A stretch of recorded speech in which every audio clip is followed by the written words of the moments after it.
The barn smelled of dust, sweat, and old wood baked by a relentless sun. Lanterns hung from rough beams overhead, their flames trembling as if they, too, felt the unease in the room. Boots shuffled across the wooden floor. Men who had spent their lives bargaining over cattle and horses stood unusually quiet, hats pulled low, eyes avoiding the stage. She stood there alone. The platform beneath her feet felt unsteady, though it was nailed firm. A plain cotton dress brushed against her ankles, freshly washed but faded from years of wear. Her hands were clasped tightly in front of her, fingers laced together to stop their trembling. She kept her chin lifted, though her heart pounded so loudly she was sure everyone could hear it. A wooden sign hung beside her, the letters painted in bold black strokes. Half price. The auctioneer cleared his throat, glancing at the crowd as though daring someone to challenge the silence. Healthy. Strong. Hard-working, he called out, forcing cheer into his voice. Half the usual starting bid. The words echoed, then fell flat. No one raised a hand. Whispers moved through the barn like a cold wind. She's bad luck. Didn't you hear about her pa? Whole farm burned to ash. Her stomach tightened. She had heard the whispers all her life. They followed her to church, to the market, even to the well when she fetched water. The fire that took her home had taken more than wood and grain. It had taken her father, her safety, and any kindness left in the town's eyes. The auctioneer tried again, louder this time. Half price. That's a bargain by any measure.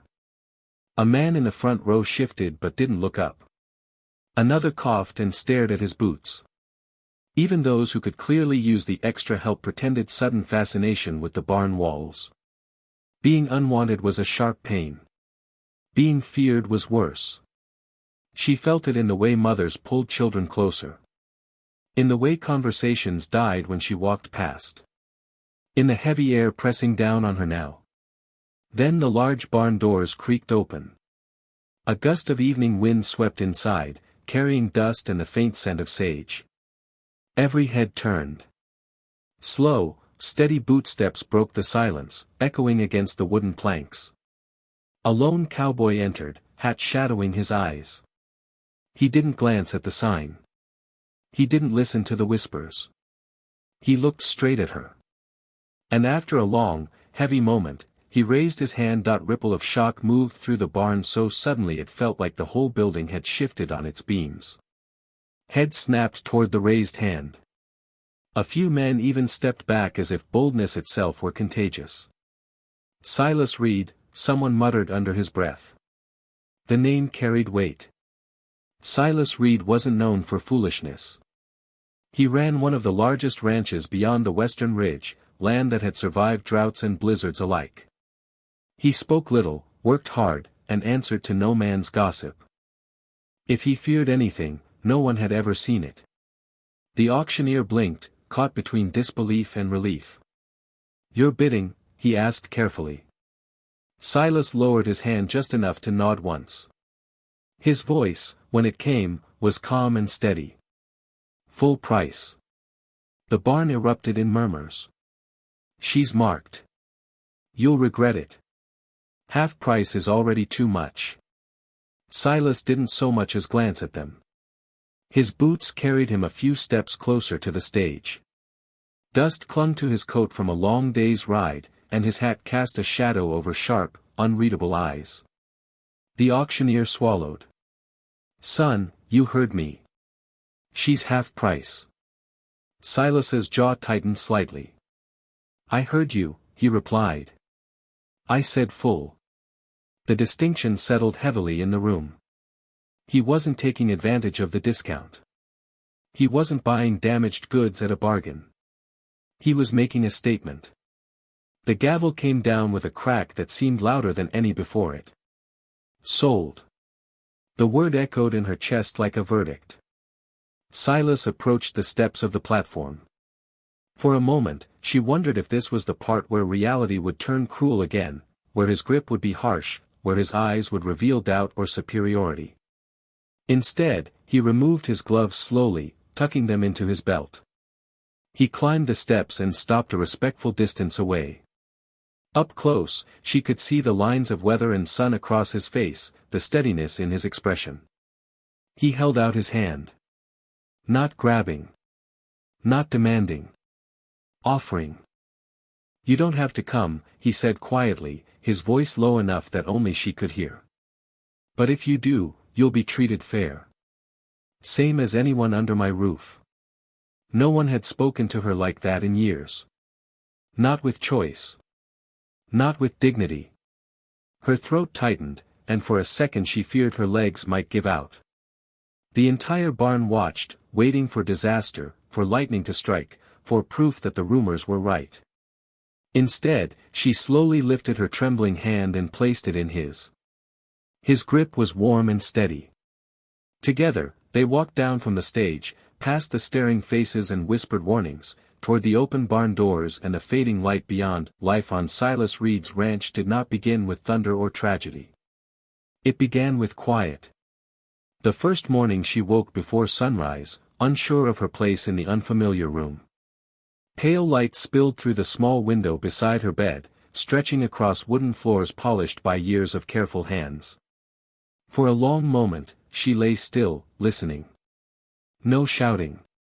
No suspicious murmurs outside her door.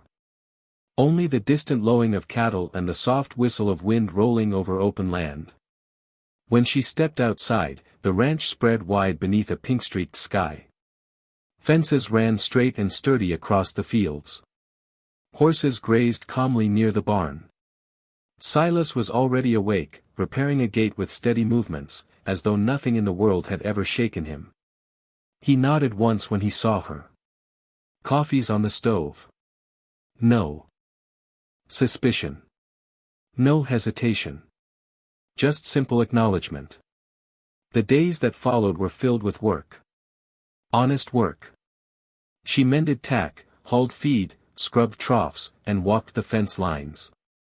At first, she braced herself for something to go wrong. A spark in the hay. A sudden storm. A sick animal no one could explain. But nothing happened. In fact, the opposite did. One afternoon a restless mare that no one could saddle without a fight began to calm under her touch. The animal's wild eyes softened as she whispered gently, her palm stroking its neck in slow circles. Within days, the mare followed her without a rope. A calf born weak and shivering survived after she spent hours nursing it by the fire. Crops she planted near the south field sprouted faster and thicker than the others. Silas noticed everything, though he said little. He watched how animals leaned toward her rather than away. How even the ranch hands, who had arrived wary and tight-lipped, slowly relaxed in her presence. Weeks passed, and still no misfortune struck. One evening, as the sun bled orange across the horizon, Silas leaned against the fence beside her. "Who started it?" he asked quietly. She didn't pretend not to understand. "The banker," she answered after a long pause. "My father wouldn't sell him our land. Said we'd keep it for the next generation." A week later, the fire came. After that, people were too afraid to question anything. Silas's gaze darkened, not with fear, but with resolve. The curse had never been real. It had been planted. And like any lie buried deep, it had grown because no one dared to dig it up. Silas straightened slowly, eyes fixed on the fading light. "Then it's time," he said. Someone did. The town hall had not been this full in years. Every bench was taken, and men who once avoided her now stood shoulder to shoulder near the walls, murmuring under their breath. The air felt thick, charged with the kind of tension that comes before a summer storm.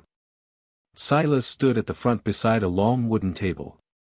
Papers were spread neatly before him, ledgers, contracts, letters. He didn't look nervous. He looked certain. She remained a step behind him, not hidden, but not seeking attention either. For so long she had stood alone under accusing stares. Tonight felt different. Tonight, she was not on display. She was standing beside someone. The banker sat across the room, face pale beneath the lamplight. His polished boots tapped impatiently against the floor. "This is nonsense," he snapped. "Superstition and bitterness." Silas didn't raise his voice. He simply lifted one of the ledgers. "Strange coincidence," he said evenly. "Every family that refused to sell land to you suddenly fell into debt. Or disaster." A murmur rippled through the crowd. Another paper slid forward. "And here," Silas continued, "a letter threatening foreclosure days before her family's barn burned. Signed by your office." The banker's jaw tightened. "Circumstantial." From the back of the room, an older farmer stood slowly. "Not to me," he said, voice rough. "My well collapsed a week after I turned down your offer. You told folks I was cursed too." One by one, others rose. Stories long swallowed by fear finally found air. Crops sabotaged. Livestock poisoned. Debts manipulated. The curse unraveled like rotten thread. Faces that once held suspicion now carried something else, shame. The banker's confidence cracked under the weight of witnesses. By the time the meeting ended, the town's fear had shifted direction. Not toward her, but toward the truth they had ignored. Weeks later, the same barn that had hosted her humiliation glowed with warm lantern light and music. Tables were lined with food. Laughter bounced off wooden beams. It was a celebration, of cleared names, of reclaimed land, of courage found too late but welcomed all the same. She stood near the center of it, no sign nailed beside her, no whispers trailing her steps. The auctioneer approached with a sheepish smile. "Seems we misjudged value that night," he said lightly. Silas looked at her, eyes softer than she had ever seen. He reached for her hand, not claiming, not commanding. Asking. She squeezed his fingers gently, her answer clear without words. Because she had never been half price. She had never been for sale. And the only true bid that night had not been money. It had been faith.